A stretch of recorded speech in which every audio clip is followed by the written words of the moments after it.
नमस्कार मित्रों। आज हम बात करने जा रहे हैं क्वालिटी की, गुणवत्ता की। जब हमारे देश के प्राइम मिनिस्टर ने कहा है सेल्फ रिलायंट बनना है, आत्मनिर्भर बनना है, तो हम आत्मनिर्भर कैसे बन सकते हैं? उसके लिए हमें हमारी गुणवत्ता, स्टैंडर्ड, वो सब डिफाइन करने होते हैं। क्या क्वालिटी सिर्फ क्वालिटी डिपार्टमेंट का ही काम है? कई मित्र मुझे प्रश्न करते हैं कि सिर्फ हमारे क्यूसी डिपार्टमेंट के बारे में ही साहब आप बात करते हो, कभी और भी डिपार्टमेंट के बारे में बात कीजिए। तो आज मैं उन सबको कहना चाहता हूँ कि क्वालिटी सिर्फ प्रोडक्ट के लिए ही नहीं होती है, क्वालिटी डिपार्टमेंट के भी होती है, क्वालिटी हमारे इंसानों के भी होती है। गुणवत्ता, उसको हम कैसे डिफाइन करें, उसको कैसे परिभाषित करें?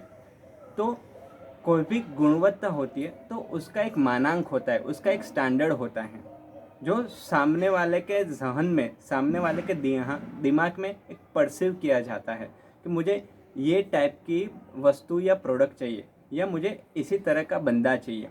तो उसकी जो एक्सपेक्टेशन है वो क्वालिटी बन जाती है, मापदंड, मानांक। और क्वालिटी के हिसाब से ही कोई भी प्रोडक्ट हो या इंसान हो, उसका मूल्य आंका जाता है। अगर अच्छी क्वालिटी वाली प्रोडक्ट है तो उसका प्रीमियम प्राइस आता है। अगर अच्छी क्वालिटी वाला इंसान है, अच्छी क्वालिटी वाला एम्प्लॉय है, तो उसको सैलरी ज़्यादा मिलती है। So quality is everything, everything is quality. अब बात आती है कि क्वालिटी हम मेंटेन नहीं करते हैं तो क्या कॉस्ट आती है। If we do not maintain the quality, तो हमें क्या कॉस्ट पड़ती है? Can we see it? Few of the cost we can not see. Quality अगर मेंटेन नहीं होती है तो कई ऐसी कॉस्ट होती है जो हमें दिख नहीं पाती हैं। सो से फॉर एग्जांपल कि क्वालिटी अच्छी नहीं है इंसान की, डिपार्टमेंट की या प्रोडक्ट की, तो वो स्क्रैप हो जाता है।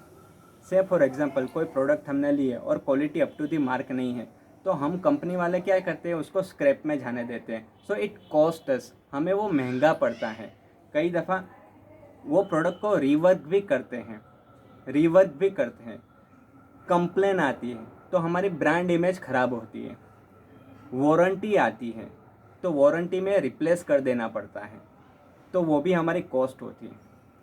इंस्पेक्शन करना पड़ता है कि ये पर्टिकुलर प्रोडक्ट डिफेक्टिव क्यों हुई, क्वालिटी में इश्यू क्यों आया, तो उसका इंस्पेक्शन कॉस्ट होती है।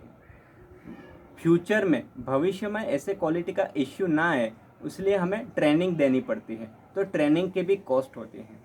और ओवरऑल एक थर्ड पार्टी हम अपॉइंट करते हैं, नियुक्त करते हैं, तो उसको हम ऑडिट कहते हैं। ऑडिट की भी कॉस्ट होती है। तो तनिक मित्रों, आप ज़रा ये सोचिए, आपके जहन में ये लाइए कि quality up to the mark ना होने की वजह से हमें कितनी सारी कॉस्ट मेंटेन या बेयर करनी पड़ती है।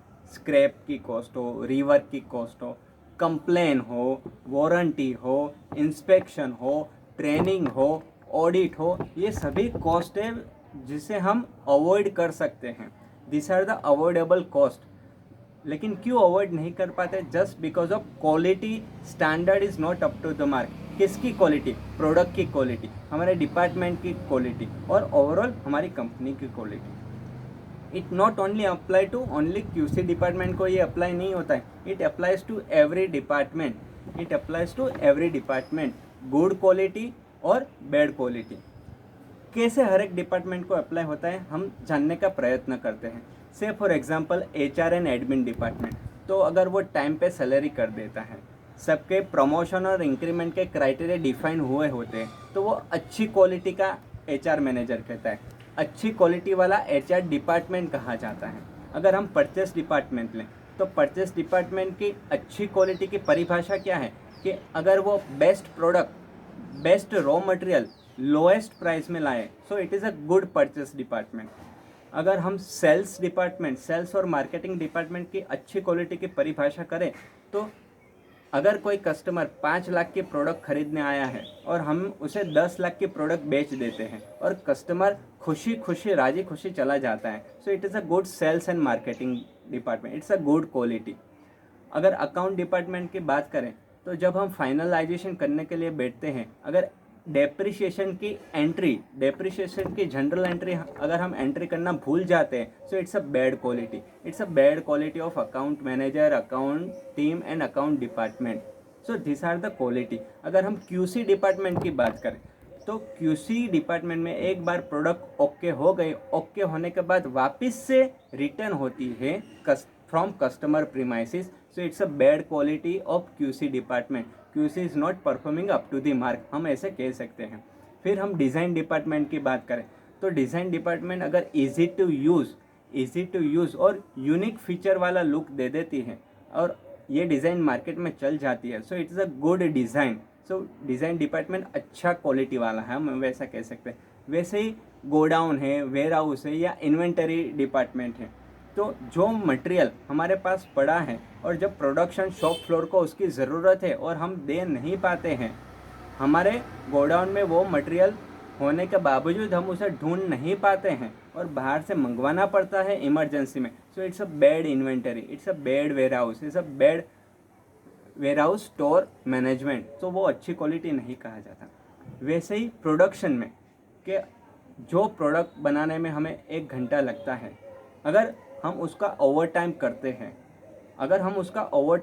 हैं और तदुपरांत मैं उसे ये परिभाषित करूँ कि नॉर्मल लॉस जो होता है, कि जो भी प्रोडक्ट हम बनाते हैं 1% इज़ अ नॉर्मल लॉस, तो ठीक है, लेकिन 1% से ज़्यादा 2% लॉस होता है, तो जो एडिशनल एबनॉर्मल लॉस हुआ, सो it's a bad quality of production. Over time ज़्यादा हो जाता है और एबनॉर्मल लॉस ज़्यादा हो जाता है, तो वो हमें ध्यान रखना है कि what is bad quality, what is good quality. वैसे ही IT department, information technology, EDP department, तो हम क्या ये कह सकते हैं कि फ्रिक्वेंटली, वारंवार, रिपीटेटिवली हम आईटी डिपार्टमेंट को फोन करते हैं कि भाई ये सिस्टम नहीं चल रही है, अगर हमारे कंप्यूटर में वायरस आ गया, सो it's a bad IT department. और अगर कोई कंप्लेन नहीं आती है, वायरस नहीं आता है, तो it is a good IT department.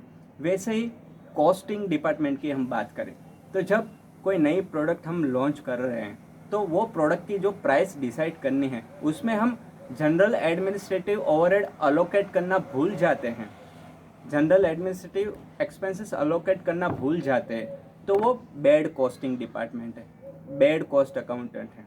और अगर वो अलोकेट करता है, so then it is a good costing, it's a good quality. वैसे ही अगर कोई हम नया प्रोजेक्ट लेते हैं, नई फैक्ट्री लाते हैं, नया मशीनरी लाते हैं, तो वो नया प्रोजेक्ट में अगर हम शेड्यूल बनाते हैं, माइलस्टोन जो डिसाइड करते हैं वो अचीव हो जाते हैं, so that is a good quality project, अच्छी प्रोजेक्ट मैनेजमेंट की कैटेगरी में है। और अगर माइलस्टोन या शेड्यूल रीचेंज होता है, मेंटेन नहीं कर पाते हैं, so it's a bad project management. उसी तरह मैनेजमेंट का भी गुड क्वालिटी और बैड क्वालिटी का एक पर्सपेक्टिव रहता है। कहने का तात्पर्य ये है जनाब कि अगर ये सभी डिपार्टमेंट अच्छी तरह से मेंटेन होते हैं, सो हम कह सकते हैं कि गुड मैनेजमेंट। और ये डिपार्टमेंट परचेस हो, अकाउंट हो, सेल्स हो, मार्केटिंग हो, डिज़ाइन हो, वेयर हाउस हो, आईटी हो, कॉस्टिंग हो, प्रोजेक्ट डिवीज़न हो, अगर वो ठीक तरह से मेंटेन नहीं होते, अगर वो डिपार्टमेंट उनकी क्वालिटी मेंटेन नहीं करते हैं, तो ओवरऑल हम कह सकते हैं कि it is a bad management. तो दोस्तों, मेरे प्यारे दोस्तों, ये आपका जो भी काम है, मैं आपको एक रिक्वेस्ट करूँगा, एट द एंड मैं आपको एक गुजारिश करूँगा कि आप जो भी काम कर रहे हो, जो भी डिपार्टमेंट में हो, तो आप पहले आपकी 5 अच्छी क्वालिटी क्या है, आपकी अच्छी गुणवत्ता क्या है।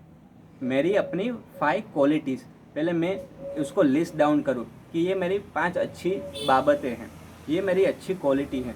फिर मेरे काम की क्वालिटी लिखने के बाद मैं मेरे डिपार्टमेंट की क्वालिटी लिखूँ कि मेरे डिपार्टमेंट की ये 5 अच्छी खूबियाँ हैं, उसके ये मापदंड है, उसके ये की परफॉर्मेंस इंडिकेटर हैं।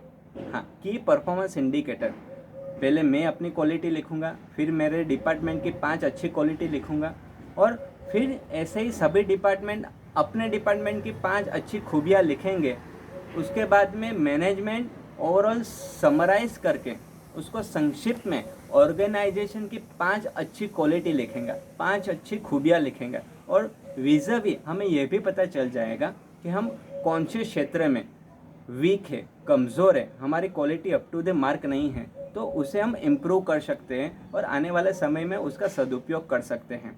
सो माई रिक्वेस्ट इज़ कि जस्ट आज से, अभी से, इसी वक्त से पेन और पेपर लेकर बैठ जाइए। List down 5 qualities you possess, 5 qualities your department possess, and overall 5 qualities management possess, and see the magic। आप एक जादू देखेंगे कि क्या आविष्कार हो गया है, क्योंकि अब ये लॉकडाउन का अवसर समाप्त हो गया है। Now we want to back to our work, so it is very utmost important कि क्वालिटी मापदंड स्टैंडर्ड के मानक पर ही हम काम करें। और जो बंदे की क्वालिटी इम्प्रूवमेंट नहीं है, जो वस्तु की क्वालिटी इम्प्रूवमेंट नहीं है, वो कस्टमर या मैनेजमेंट कदापि एक्सेप्ट नहीं करेगा। तो हम सबकी ये फ़र्ज़ है कि हम हमारी क्वालिटी मेंटेन करें और हमारी कंपनी को, हमारे देश को आत्मनिर्भर बनाने में सहयोग दें। धन्यवाद।